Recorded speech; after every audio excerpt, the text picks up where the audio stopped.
I want to talk about some food and health myths I see on social media. The one that really scared me for a while was the red meat one, how it causes cancer. Yeah. But now there's been studies that was false. Yeah. Right? Correct. Red meat does not cause cancer. Let's go. A good physician recognizes patterns of disease, but an effective physician recognizes patterns of people. Well, the food pyramid has been the harshest social experiment that we have. When the food pyramid came into play, obesity skyrocketed. Wow.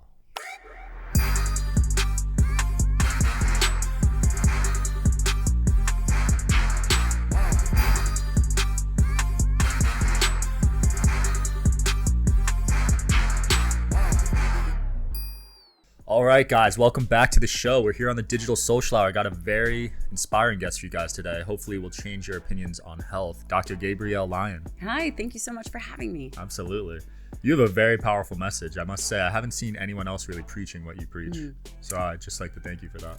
Oh, absolutely. I think together we can change the narrative of health and wellness. Yeah. Because as it is right now, we haven't been doing a good job. Absolutely. So what are sort of your key points that you try to stress? Yeah. Well, first of all, we've been trying to fight this obesity epidemic for the last 50 years. And as you can see, for the last 50 years, not only have we gotten fatter, sicker, but we haven't gotten anywhere. And one has to think, is it because the challenge is too big, or is it because that we're asking the wrong question? Right. And when you change the paradigm of the question, then the result should be different. So right now we've been focused on obesity, what we have to lose, diseases like cardiovascular disease, Alzheimer's disease, even diabetes as the problem. But I believe that those are symptoms of unhealthy muscle, that these diseases begin in skeletal muscle decades before. So essentially, we're not over fat, we're under muscled. Wow. And by focusing on skeletal muscle as this organ of longevity, focusing on what we have to gain versus what we have to lose, then we can break through some of these old limiting beliefs. Yeah, I've seen you talk about the importance of the skeletal muscle, right? And it's 40% of the body or something? Yeah, 40% of the body. Although for you, it might be more. Yeah. So what causes unhealthy muscle? What does that look like? Yeah. Have you ever had a fillet? Yeah, steak. A steak fillet, Yeah. and it's really lean when you go. You have tons of steakhouses here in Vegas. Right. Have you ever had a ribeye? Yeah, fatty. Fatty, it has connective tissue infiltrated in that. That's what unhealthy muscle looks like. Versus healthy skeletal muscle is lean and does not have a ton of connective tissue. It is just looks like a fillet. Got it. And what happens is when we're young, and there's information and data that's come out of Yale, and this was really hallmark, was that healthy 18-year-old but sedentary individuals can show signs of skeletal muscle insulin resistance before you get disease. Now, why am I talking about insulin resistance? Insulin is a peptide hormone released from the pancreas, and it moves glucose out of the bloodstream into tissues. The primary site for glucose disposal, and by the way, glucose at high levels is toxic. That's the definition of diabetes. Right. So you need to move glucose out of the bloodstream into tissues. The primary site for that disposal is skeletal muscle. Interesting. And if you do not address the health of skeletal muscle, then it's just like a marbled steak. So if you were going to go on vacation, and let's say you're going on vacation for 4 days, but you pack for 30 days, and your muscle is the suitcase. If your muscle is the suitcase and you're overpacking it, ultimately it runs out of room. Right.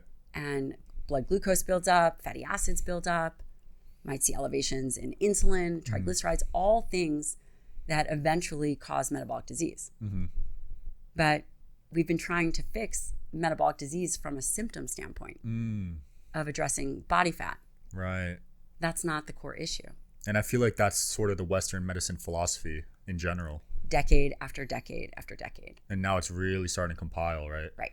Yeah. And then also the standard American diet, like the food pyramid. What do you think of that? You're probably not a fan of that, right? Well, the food pyramid has been the harshest social experiment that we have. When the food pyramid came into play, obesity skyrocketed. Wow. And you think they would have changed it or something by now? I mean, they moved to My Plate, which again, the idea is how do we take nutrition, which is very... Are you someone that doesn't have life insurance? Why leave anything up to chance in a worst case scenario? Luckily, Policy Genius makes finding the right policy simple, and their team of licensed experts are on hand to help you through it.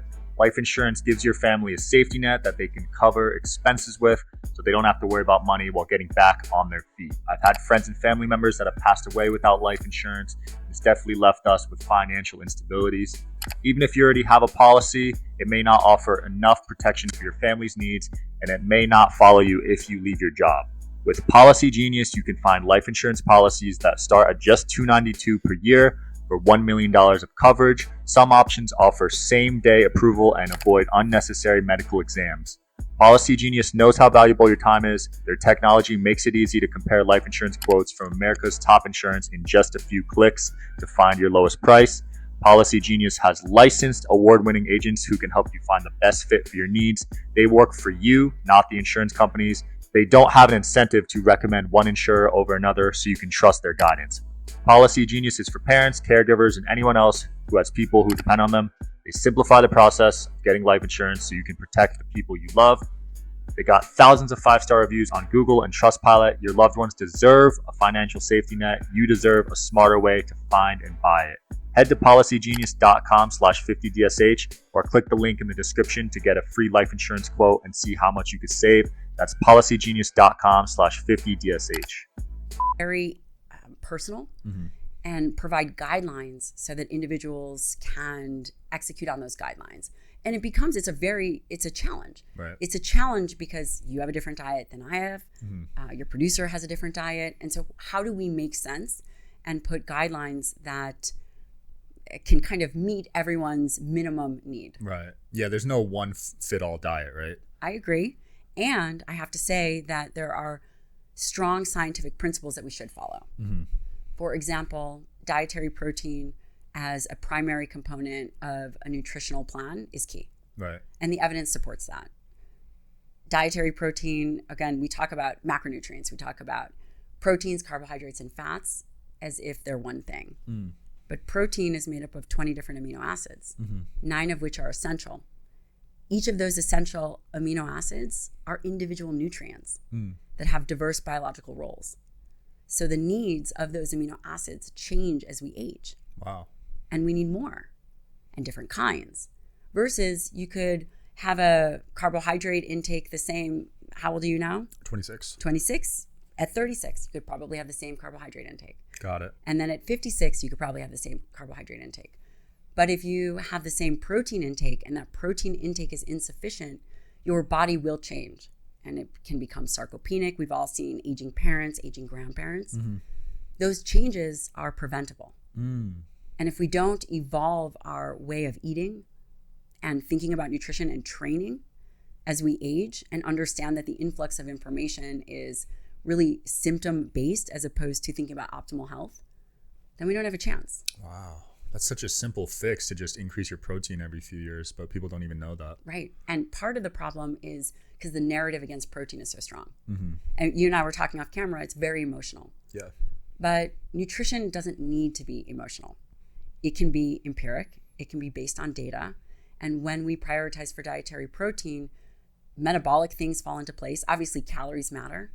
But dietary protein and the current recommendations are, first of all, based on nitrogen balance studies. So essentially what that means is they measure nitrogen, and they measure nitrogen in your sweat, in your feces, in your urine. And that came from agricultural data, from animals. What they were trying to do is figuring out how to feed an animal with the lowest amount of cost that will be enough protein for them to grow, but also be cost effective. Right. It all comes down to money at the end of the day with these big companies. But that doesn't mean that that's for optimal health. Right. So the RDA is 0.37 grams per pound. So if you're 115 pounds, that's about 45 grams of protein. That's the minimum to prevent deficiencies. 54 grams if you're 117 pounds? 45. Oh, 45. So if you're 115 pounds and the recommendation is 0.37 grams per pound, which is nothing. Yeah. That would be 45 grams of protein. So you're saying that's enough? Because I've heard it's 1 pound per every. That would be ideal. Got it. But the guidelines, so the general public will look at the RDA and go, well, that's the optimal intake.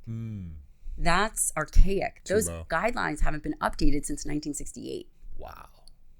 And you just think about even the digital happy hour of how fast things are changing. Yeah. And we haven't even updated these nutritional guidelines since the 60s. Yeah, that's a long time.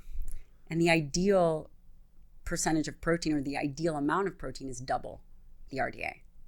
So around 0.7. Exactly, 0.7 to 1 gram per pound ideal body weight. Yeah. And then in terms of different proteins, there's so many types, right? Cajun, plant, whey. Have you seen any compelling studies on any of those, like the best one? All the time. And again, this is highly emotional for people. And when we talk about the quality of protein, it is a purely biological number. High quality proteins are proteins that are high in the essential amino acids. Those come from animal-based products like beef, chicken, whey protein, eggs, dairy. Low quality proteins, again, based on biological numbers of essential amino acids, are things like soy, corn, wheat. And it certainly is not an emotional conversation when we talk about the quality. Right.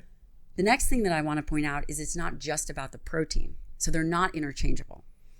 When we talk about dietary protein, you have to think about the food matrix.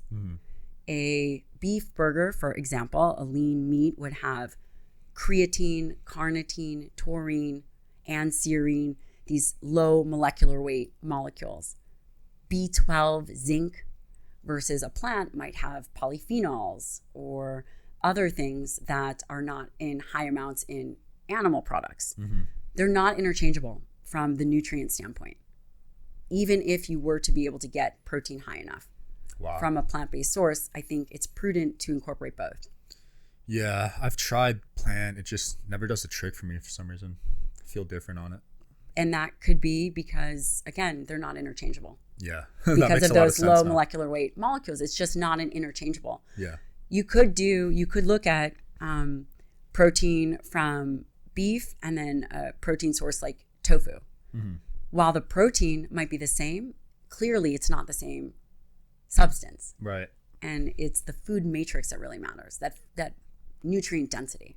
Interesting. Yeah, speaking of like vegetables, I'm seeing this kind of health epidemic in India because there's a lot of vegans, vegetarians over there. Have you seen that? I've seen it from a metabolic perspective. There's a lot of metabolic disease. Yeah. Is that because they're not eating, meat basically? I think there's a predisposition depending on where someone is. There may be genetic predispositions. I can't say for certain, but a lower protein diet or a lower protein quality diet definitely has metabolic implications. Wow. And it certainly has metabolic implications on the health of skeletal muscle. Interesting. Because the goal is, again, it's not about what we have to lose. It's not about obesity. It's about this midlife muscle crisis. And how do we maintain, for example, you're very lean. The goal for you might not be that you ever have to worry about body fat. But what you will have to worry about is maintaining the health of your skeletal muscle because that's what you have to lose. Yeah. And that comes from high quality protein sources. It comes, because you're young, the data would support that you could probably maintain that tissue on plant-based proteins. But the question becomes over time.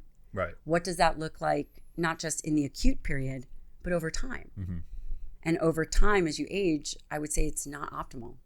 Right. And is the damage to the skeletal muscle reversible? It is. It is? Yeah. So you can fully recover? You can recover, but what rides along with muscle is bone and bone density.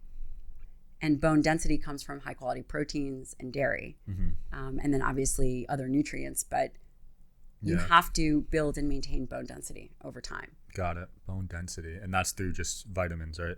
It's through exercise and high quality protein, calcium, vitamin D, K2. Yeah. So are you taking supplements? What are your thoughts on supplements? I think supplements can be great for women that are at risk for osteoporosis. Those women, or if a woman is not menstruating, I would definitely recommend a bone supplement. Right. But you can get a lot of your food through, or a lot of your nutrients through food. And that's the ultimate goal.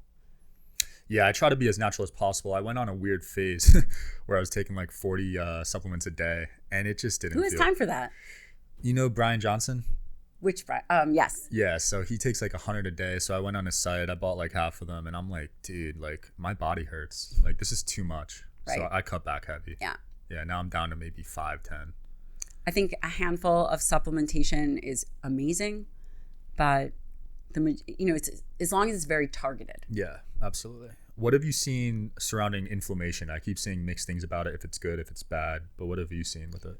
Well, the question becomes, there's a few things when we unpack inflammation, is what is the cause of inflammation? Mm-hmm. Essentially, acute exercise could be inflammation provoking, but overall, because skeletal muscle is an endocrine organ, it is anti-inflammatory. So when you contract skeletal muscle, it releases myokines. Myokines are hormones that spread throughout the body that interact with bone, that interact with brain, that interact with your liver, that interact with the immune system. When you contract skeletal muscle, it releases the most famous myokine is interleukin 6. Mm-hmm. And interleukin 6 has a different effect on tissues than interleukin 6, which would be called a cytokine when it is released from macrophages or cells of the immune system. Mm-hmm. There was a whole big thing about the cytokine storm, and that's a highly inflammatory process. Well, skeletal muscle, contracting skeletal muscle as an endocrine organ also releases myokines, and that has a counterbalancing effect. Inflammation allows the body to mount a response, and that can be positive, but chronic inflammation over time, like when an individual is obese or fighting some kind of disease, then the body can definitely become dysregulated. Wow, that's scary. And with these diseases, a lot of them are caused from diet, right? Are they caused from diet? Yes. And I would say that the biggest influence that anyone has is the health of skeletal muscle. Mm-hmm. Does diet play a role in inflammation? If you have a healthy body composition and you are lean and you have healthy skeletal muscle, then you probably have more leeway with your diet. Right. But if you are not training and optimizing for skeletal muscle, then your diet, diet is always critical. Yeah. But you have a lot less flexibility. Got it. So you'd say the training is super important, like the weightlifting. Training probably trumps diet from a full homeostatic influence in the body. Wow.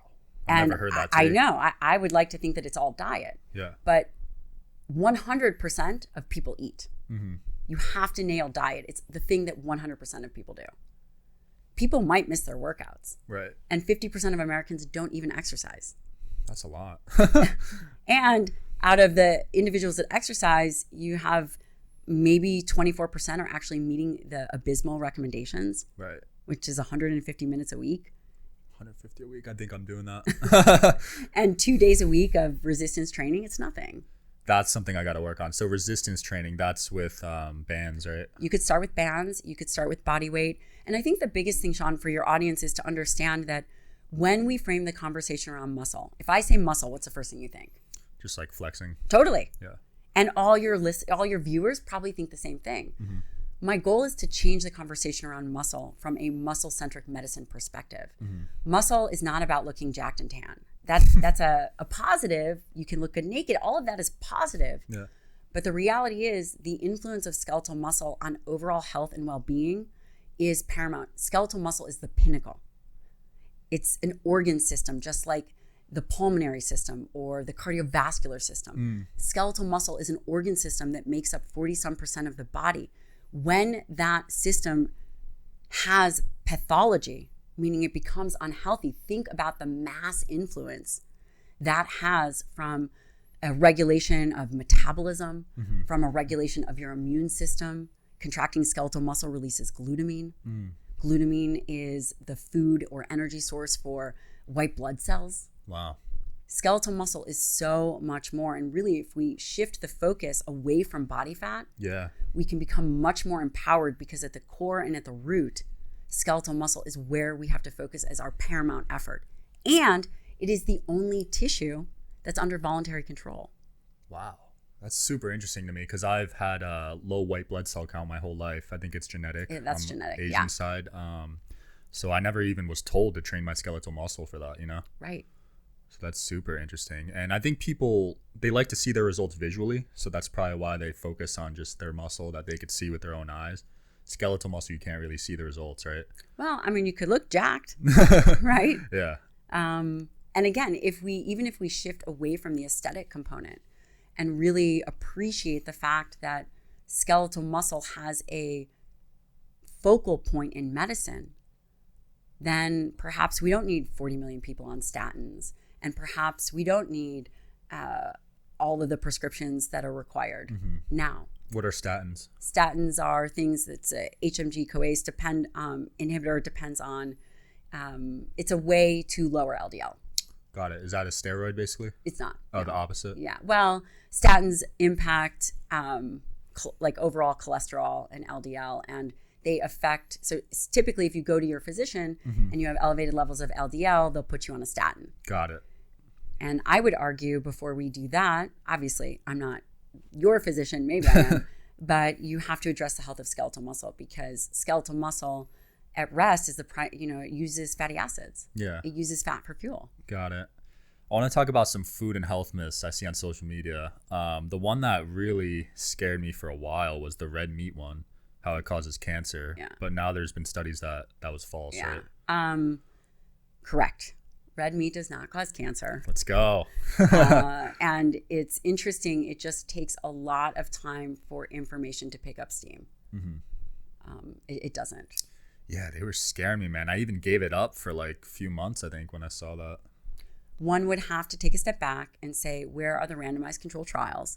Where is the quality of evidence? There was a great set of papers out of Annals of Internal Medicine where they looked at exactly that question. Do we need to reduce our red meat consumption? And there was no high quality evidence to support that. Wow. And then the next question one would have to ask is, what would be the mechanism of action? The claims that they make about red meat are essentially like the claims they make about smoking. How is this one food that is found in nature that our brains developed eating as bad for you as smoking? Right. How does that make sense? Doesn't. It just, it doesn't. Yeah.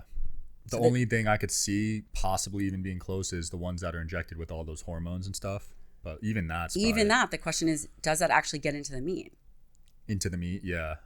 I mean, I try to eat organic. I don't know if that's even a marketing ploy itself. No, I mean, it's not. Okay. Grass-fed organic meats are, great. They're, I would say, a very healthy food. Yeah. As with any practices, any large practice, any large conventional practices, there's going to be challenges. But you have to understand, meat is highly regulated. Right. USDA is highly regulated. Something else to understand is that, and you would appreciate this, and the business people would appreciate this, is whoever has the money controls the narrative and the marketing. And beef is a commodity. Beef, soy, corn, egg, milk, those are all commodities. And they're under the jurisdiction of the USDA. Their collective marketing budget, right? Do you know individual milk farmers or dairy farms? No. What about out of all the cattle farmers, do you know the names of, give me 5? Can't. You can't. No. They pool their resources together, and their collective marketing budget is $750 million. Damn. Collectively. Just on marketing? No, collectively, everybody. Oh. Versus PepsiCo, one company has almost $2 billion for marketing. Oh, I see what you're saying. And is under a different jurisdiction. Got it. USDA commodities, these are small farms. Yeah. And they have one-liners. For example, I say milk, and you say, does a body good? I say pork, and you say the other white meat. I say beef, you say what's for dinner. Right. Versus fake meats, you'll hear are better for the planet, and they make all these astronomical claims. Yeah. A commodity as a whole food can't say anything disparaging against a processed food. Interesting. I see people on social media eating like raw stuff. Have you seen these? I have. Yeah, it's pretty. I mean, do you eat anything raw? I don't. Yeah, I'm not a fan of that. I don't. I like it a little cooked at least. I like it a lot cooked. But in general, like, what's your diet? Is it mainly meat? No, it's not. I eat a higher protein diet. I eat around 1 gram per pound body weight. I'm about 110 pounds. and I eat a lot of fruits and vegetables. Wow. You eat more protein than me. I need to step it up. Yeah, it would be. But again, the time is now for you to do that, because it's not an if, it's a when. Skeletal muscle declines as we age. And just like your bank account, you want to pad it now, not when you need it. Yeah. So you basically are saying it's harder to grow muscle as you get older. You can do it, but it's more challenging. Right. When you're young, you're driven by hormones. You have a lot of adaptability. Yeah. You're primed for muscle growth. And as you age, hormones decline. You don't want to be driven by insulin anymore, right? You don't want to gain weight. Yeah. You have to really, the balance between diet and exercise changes. Yeah. Are you fasting? Do I fast, or am I fasting now? No, like in general, do you do intermittent fasting? Depends on the day, but I will typically push the fasting earlier. Eating earlier, I think, is better, especially after an overnight fast. Really? Because your skeletal muscle is primed. Remember, skeletal muscle is a focal point for health and wellness. Yeah. And you have to balance these, the way you maintain skeletal muscle is you balance the turnover or catabolism of it with the building of it, the synthesis of it. And it's a dynamic process that's always going on. And after you are coming out of an overnight fast, your body's primed. Got it. I wouldn't continue to fast later on in the day. I would say eat earlier and then fast later. Wow. Yeah, I'm doing the opposite. I'm skipping breakfast, fasting, I guess 16 hours, and then eating around in the afternoon. So then you've gone all that time without protecting skeletal muscle. Oh my gosh. See, it's hard to, there's so much stuff online, you know what I mean? And you think you're following the right advice, and then you hear other opinions. So it's hard to find the right opinion. You have to vet the opinion. And so I wrote this book that is coming out called Forever Strong. Yeah. And I wrote it for the layman. I wrote it for people that are totally confused. And you want to know why I wrote it? Because I'm a trained geriatrician. Do you know what that is? No. I did my fellowship in individuals over the age of 65. Okay. And so I did a fellowship for 2 years. I did clinical research as well as seeing patients. I did obesity medicine research and then did my clinicals in geriatrics. While those seem very different, it's towards the end of life. Not saying 65 is towards the end of life, but your job as a geriatrician is you are taking care of the aging population. Right. And that includes palliative care. That includes people that are dying and you're at the bedside and you are rounding on them. That includes individuals that are in nursing homes. And I just had this moment where I saw online everybody fighting. Everyone saying, go vegan, go vegetarian, do this diet, do that diet. And that space in time is so critical. And the distraction is so great that just like you at 26 is trying to figure it out. That window of opportunity closes. And that's why I wrote this book. It is an evidence-based book that, and again, I trained in nutritional sciences for 7 years and I'm a physician. Yeah. And so there's a responsibility to step in and say, okay, well, what do we know? Right. I love that. I love evidence stuff, but also there's always like a study for something and against. So you got to read within the lines almost. I would say that the way that you think about that is what is the collective body of evidence? It's not a study. It's not one or two studies. The research on protein, it's decades old. Right. There is enough evidence, and there's multiple groups that support high quality protein in aging. Wow. That's incredible. You did that for 2 years. So you must have really learned a lot about, because they were telling you everything about their health, right? Yeah. Well, I've been a doctor since 2006. Wow. I did my undergraduate in nutritional sciences, studied under one of the world leading experts in protein metabolism. And then I did medical school and I did 2 years of psychiatry training and then 3 years of family medicine. Oh my gosh. And then I did a postdoc at WashU in St. Louis. It's like 15 years of education. I know. That's crazy. Yeah. And what you learn that is so valuable is that a good physician recognizes patterns of disease.